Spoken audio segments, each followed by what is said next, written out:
The Mate 20 Pro comes with a 6.39-inch curved OLED screen, while the standard Mate 20 comes with a 6.5-inch non-curved screen.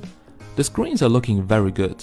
They are bright, have good viewing angles and sport a 2K plus resolution, but I mostly did run them on smart resolution or Full HD Plus to save battery. You will also notice that the notch is different on the Pro, and the smaller water drop notch on the regular Mate 20 contains only the front-facing camera. That single lens front-facing camera might make the screen look good, but it won't offer the same facial recognition due to a lack of sensors. Instead, there is a rear-placed fingerprint scanner that sits under the main camera. On the Pro version, you won't find a fingerprint scanner on the back, because it's built into the display. This is Huawei's first smartphone with an in-display fingerprint scanner, and it works really good. It's a tick slower and less responsive than a normal fingerprint scanner, but due to its easy-to-reach placement, it's as fast as reaching to a fingerprint on the back, and also very intuitive. The Pro version also features an advanced facial recognition that is similar to the one on the iPhone XS and unlocks your phone incredibly fast.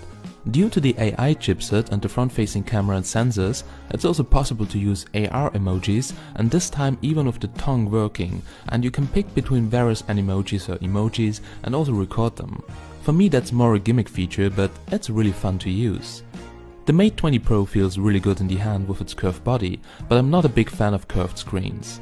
The whole phone is once again IP68 certified, and the buttons are placed on the right hand side, and the power button comes also in a fancy red finish. At the top of the frame you will find an IR blaster, and at the bottom the SIM card tray.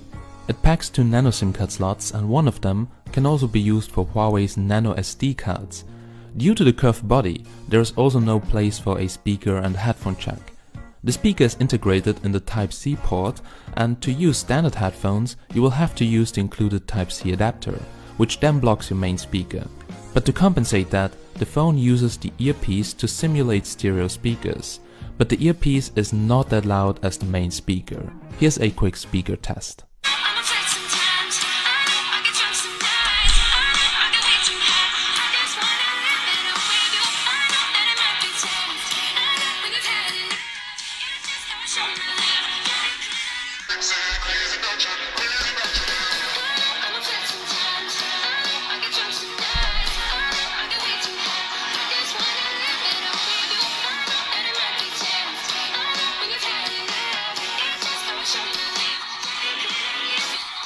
I've got the Twilight version, which is the most popular color on Huawei's flagship phones. I have to say it looks amazing, and there's even a new finish on the blue colored one, which feels and looks like a vinyl record, and this helps to improve and remove fingerprints. I'm also a big fan of the new camera placement. The triple AI cameras are placed in a square along with the LED flash. In my opinion it looks better, and also you can't cover the lens anymore with your fingers. The camera is definitely one of the highlights on the smartphone. The triple camera includes an 8-megapixel telephoto lens, as well as a 40-megapixel color and a 20-megapixel monochrome sensor. The wide-angle lens is definitely the most amazing feature, as this was my highlight feature on the LG G6, and now finally I'm seeing this in a Huawei smartphone. The front-facing camera in the wider notch is still a 24-megapixel shooter, but Huawei has added an IR laser system similar to the iPhone X and XS to improve even further on the face unlocking feature from the P20 Pro. The Mate 20 Pro also supports now wireless charging and can work as a wireless charging pad, so you will be able to share some battery life from a Mate 20 Pro to wirelessly recharge headphones or a friend's phone. And you can also charge a second phone while you're charging your Mate 20 Pro with the USB cable. The phone can wirelessly charge with up to 15 watts, but charges other phones way slower. Talking about charging the phone, the Mate 20 Pro comes with a high-power 40-watt supercharger, while the Mate 20 comes with a regular supercharger. The Pro also comes with a headset and a Type-C to headphone adapter. The Mate 20 Pro charges incredibly fast with up to almost 5 amps. In my tests I could charge the battery in around 1 hour to 100%, and also the battery life is really good.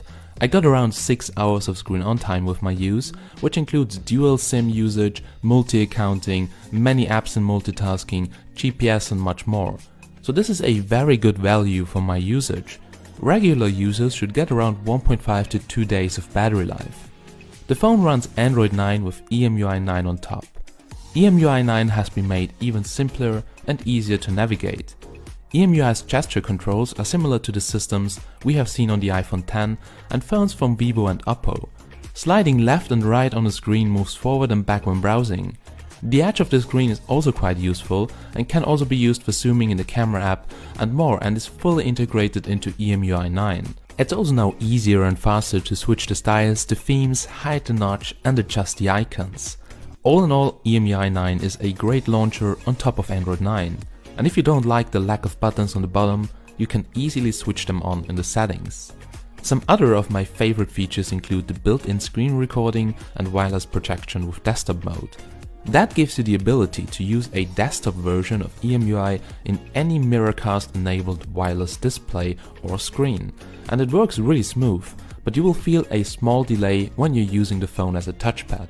But if you don't like it, you can still use the cable to get a delay-free desktop experience. The performance is great. I played many games on the Mate 20 Pro and all of them run smooth like butter, but some apps don't scale that well with the full view display. Sometimes you should hide the notch and then use full view to get it displayed well. It's really amazing to see that this phone performs better than the gaming phones, which are especially released for gaming. Now let's get to the camera performance. I was already a big fan of the P20 Pro camera, but the Mate 20 Pro even tops that. Images have amazing dynamic range, great details and also less distortion. The zoom lens offers great 5x zoom, and the wide-angle lens gives you that extra field of view when you need it. There is a slight difference between the lenses on the Mate 20 and Mate 20 Pro. So the Mate 20 Pro lens is a bit more wide and has also a higher maximum focal length, but both are made by Leica. In Pro mode you can also shoot images with up to 40 megapixels with full control over shutter, exposure and more, and you can also get raw images for post-processing. All in all, I have to say, the camera of the Mate 20 Pro is among the best cameras I've used this year.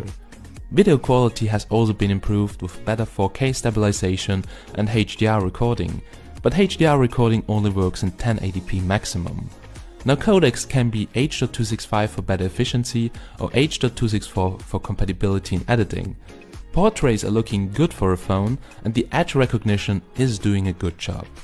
The 24 megapixel front-facing camera is capable of good pictures, but smoothes out faces a lot with no beauty at all. A full camera review with a cinematic video test will be released in the next days, so stay tuned guys.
Now connectivity wise, all Mate smartphones performed really good.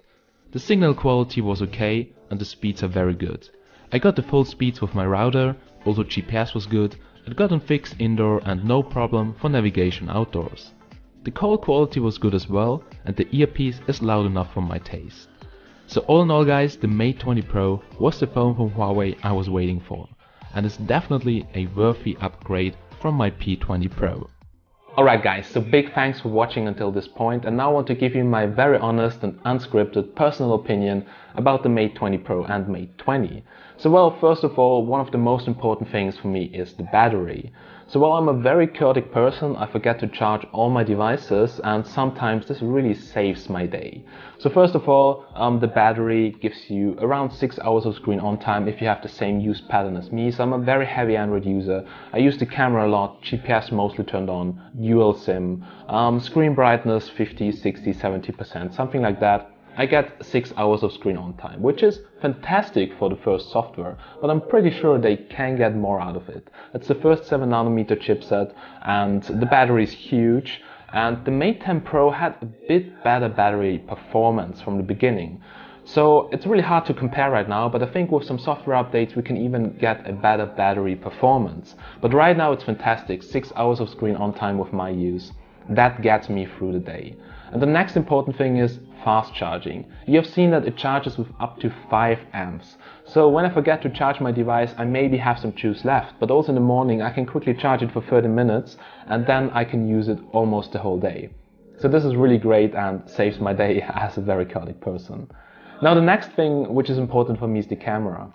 Usually I always carry my DSLR, but sometimes I forget it, or sometimes it's just too heavy, I leave it at home, and then I need a decent smartphone to shoot some B-rolls or some footage for some videos, especially in 4K, because to match the 4K footage from my camera.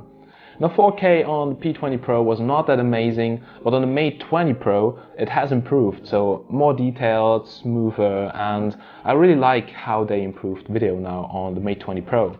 But not only that, the wide-angle lens is really the best thing about the camera on the smartphone.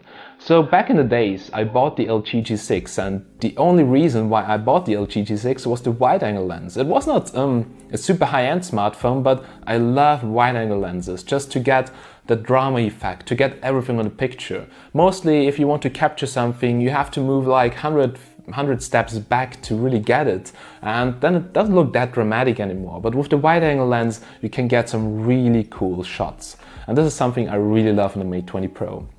Now that master AI effect, I personally don't need that, but I do get it. Some people don't care about editing, they want to have some boom, wow pictures straight off the camera, and this is what that AI effect is doing. From a photographer, videographer point of view, well, it's mostly a bit too much.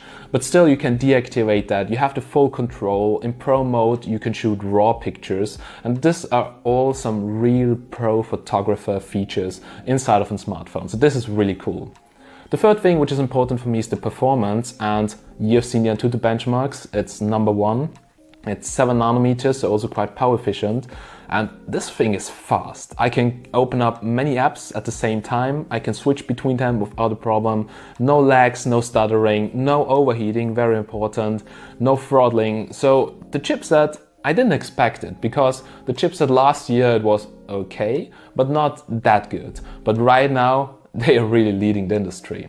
Okay, so let's come to the negative things. First of all, the speaker placement. This is really weird. So it uses the front speaker, so the earpiece, and also the speaker which is inside of the Type-C port. The Type-C port is just adding a little bit more bass and makes the smartphone also shake a little bit, but the sound quality is not that good.